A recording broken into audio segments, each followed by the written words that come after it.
I guess I'm kind of the amuse-bouche between the big checks and the next panel, which is very smart. At least a couple people got that joke. My name is Mark Hansen, and I'm very pleased to be here today. By way of context, my background is in statistics. I joined the journalism school 5 years ago and served both as professor and director of the David and Helen Gurley Brown Institute for Media Innovation. The Institute represents a significant, sustained collaboration between engineering and journalism, between technology and story. During our 5 years, we've learned so much about how journalistic innovation happens. Most of my time has been spent balancing our two constituencies. Toward that end, we start with the idea that journalism and technology take similar kinds of actions in the world. Both tell stories about who we are and how we live.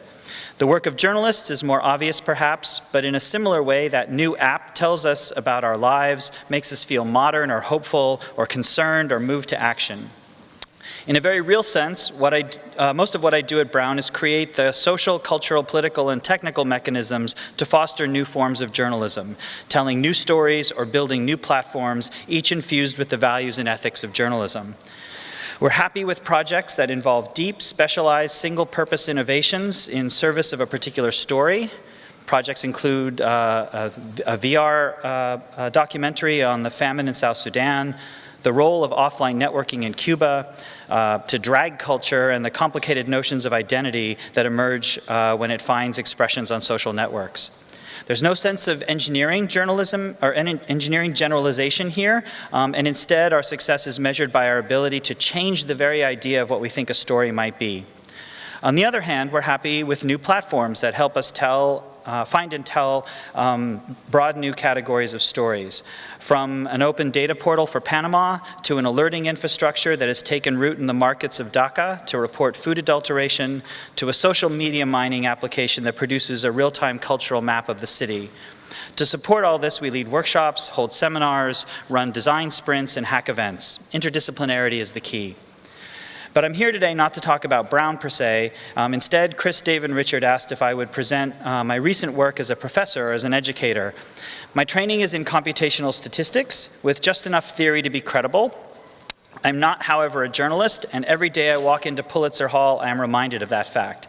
I will never have the decades of experience my colleagues have, and prior to joining the J School, my idea of holding power to account involved type 2 errors. That was a stat joke. Come on now. But every day I take inspiration from the words of Pulitzer himself. In writing about his College of Journalism, this college, Columbia's School of Journalism, he advocated the teaching of statistics and data. In an article in 1904, he wrote, "Everybody says statistics should be taught, but how? Statistics are not simply figures. It's said that nothing lies like figures except facts. You want statistics to tell you the truth. You can find truth there if you know how to get at it, and, importantly, romance, human interest, humor, and fascinating revelations of all kinds." Pulitzer saw the incredible expressive power of data, the fact that data and its systems of collection and analysis are objects to be probed. They are reflections of our culture, our lives, and so, following Pulitzer, but heading in directions he could not have imagined, my role in the School of Journalism, through Brown and in the classroom, has been to introduce computation to journalism. But what does it mean for journalism to be computational? Over the past few decades, computers have become part of our everyday lives. They regulate and shape our interactions with the physical and virtual worlds. Organizations increasingly equate data release with transparency, though not without some problems. Sensing, light, sound, air quality, is cheap and plentiful and easily deployed by the general public. Our actions online generate vast quantities of digital data. In all of this, we can find new ways to ask questions about the world, how it's organized, and how it functions.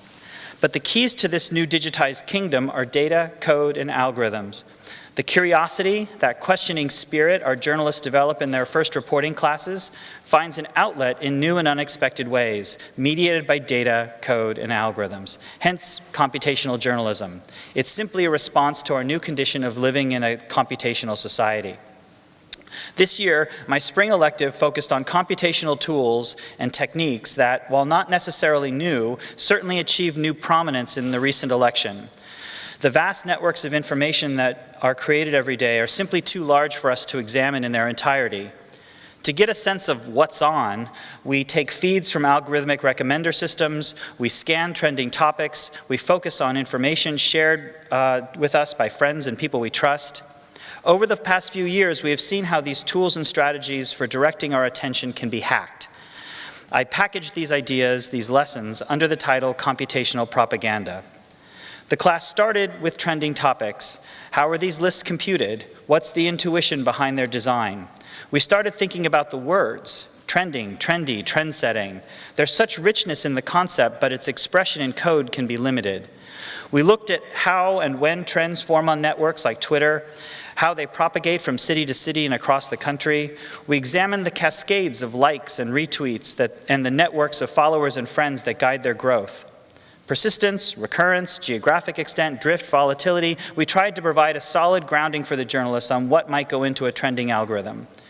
Data-wise, we collected trending topics nationally for all the cities Twitter recognizes every 15 minutes for a 5-day period, covering the presidential inauguration and the demonstrations that followed. We pulled tweets from New York City and DC and let students see what trended when, compare it to news events about what unfolded, and then challenge them to make their own algorithms.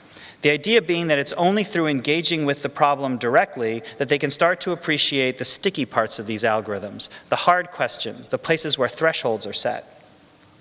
From trends, we moved to bots and botnets. We purchased 5,000 followers on Twitter from 2 different vendors, which is a fascinating thing by itself, examining their networks, the duty cycling, the believability of the bots, their ability to pass as real people, and the somewhat shocking ways that believability was achieved. This led us to questions of whether you could spot a bot, and ultimately we've seen that there's a spectrum of botness, from human-assisted systems to purely automated, and ultimately the question's really not if a program is a bot or not, but rather how are people making use of aspects of the communication network that the designers didn't anticipate. That might be through scale of activity or coordination. The question of bot or not is almost secondary. We then moved from bots that amplify a message to conversational bots. We started with the original ELIZA program and had students craft stories as bots and building up their bot reasoning abilities by bringing in more data, accessing APIs of various kinds. And then we moved to algorithmic recommender systems. I know.